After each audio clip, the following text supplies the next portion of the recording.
Okay, what are we talking about today? Hey, today we're going to talk about arrows.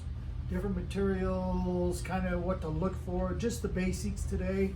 We can get into more and more. There's a lot in arrows that you need to know about. Some of it you can just get from your pro shop, say, hey, I need an arrow, this is what I do. Some of the things we're going to go over with today, though, are things that maybe you need to be looking for to make sure it's flying good, that it's safe, all of those things. Cool. So one of the first arrows is a wooden arrow. So Does anybody even shoot these anymore? oh yeah. Yeah, some people like the traditional aspect of a wooden arrow. The problem with wooden arrows is they're not as consistent because it's a natural occurring material, so it could weigh a little bit different. The spine could be a little bit off from one to the other. And of course, if you're out on a rainy, wet day, they could get wet and Break? break. Oh yeah, break, or just be a little bit heavier than the other day you were shooting them. So if they're not as straight, does that mean they're just not as consistent? Or Right. It's Yeah. a natural material, so the consistency is not there. so would you want to shoot one of these out of a compound bow? No, definitely do not shoot those out of a compound bow because of the amount of energy that the compound bow puts out. They never recommend shooting wood arrows out of a compound bow. Okay, so what do people need to know about wood arrows? If they're shooting wood arrows, what kind of bow would they be shooting?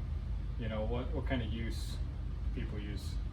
Typically, it's going to be a traditional bow. That means no cams or whatever.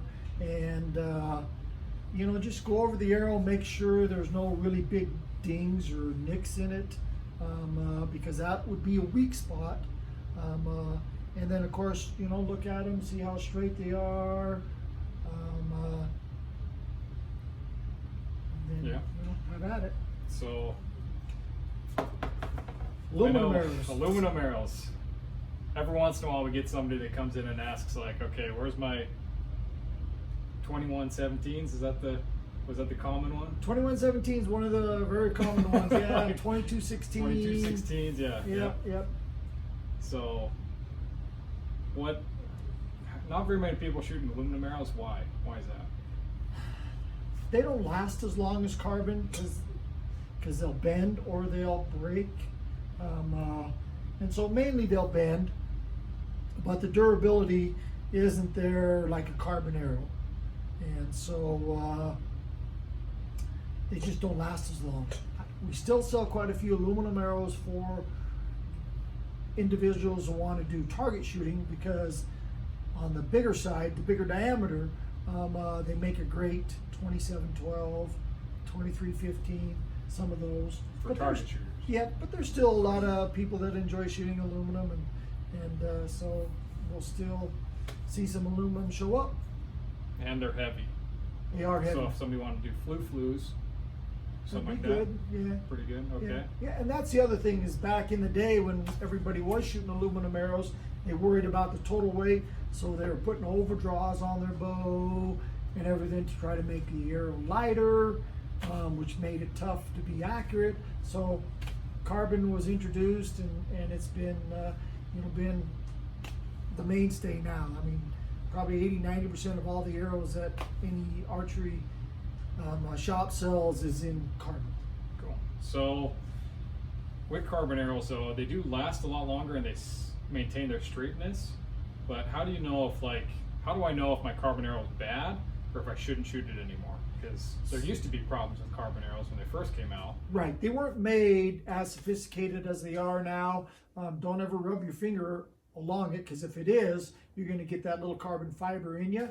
So what they always suggest is you grab both ends and you flex it. If you hear a crack or something, that means there's probably a weakened spot in the spine that you need to throw the arrow away.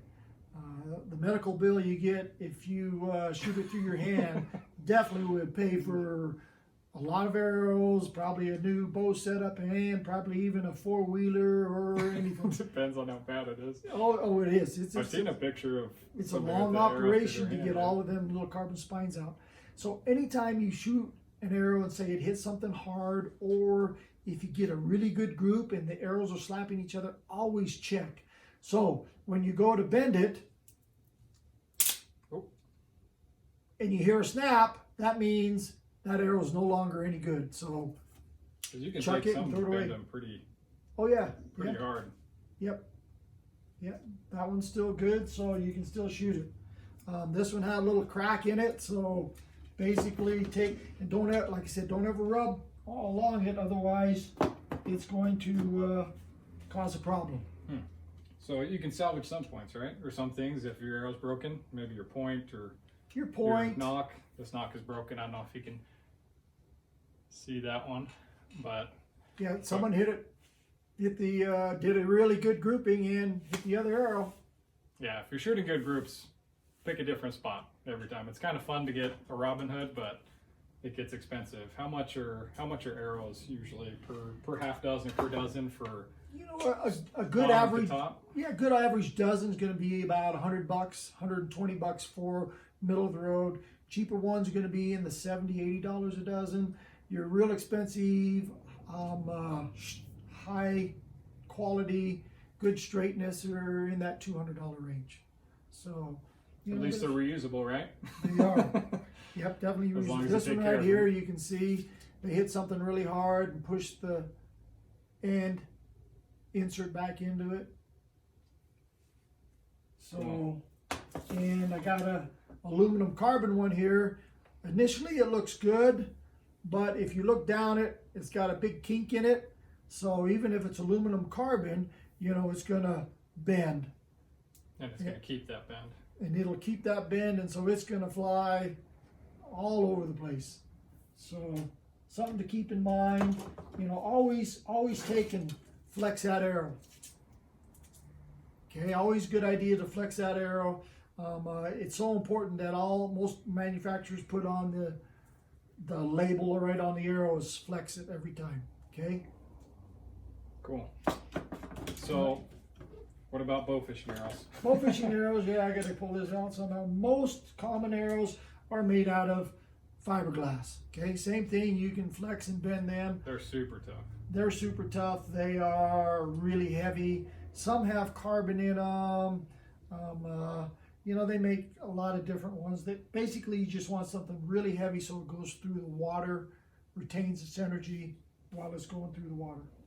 So would you say before every hunting season they should do the flex testing and inspecting their arrows, or, you know, before they bring it out and shoot every time they shoot, or what do you think would be just... On the safe side, I'd say do it every time you go to shoot. You pull your arrows out, and like I said, if you get a good group or you hit something hard, flex them. It only takes you a couple seconds to flex it. Okay, so it won't hurt the arrow to overflex it, right? Right. Nope, I would, and then, you know, every year you pull your arrows out, you want to inspect your veins, you want to inspect your points, your nocks. One of the cheapest things, and a lot of target shooters know this, one of the cheapest things to help you be more accurate is a nock. The nock is a piece of plastic. If you keep shooting that over and over again and you snap it on and off that string and then it gets shot out of that bow, which has a lot of energy, that's pretty soon going to give way, and it's not going to be holding on as tight, and so your accuracy is going to drop down. So one of the cheapest things you can do is come in and buy a new dozen nocks, put those nocks on. It could improve your accuracy tremendously. So that's a cheap thing to do. So what about the fletches? Is there anything they should be checking on the fletches, or, you know, what if they get bent, or, you know, I know a lot of people are shooting these shorter profile. Shorter, yep, blazer You know? style.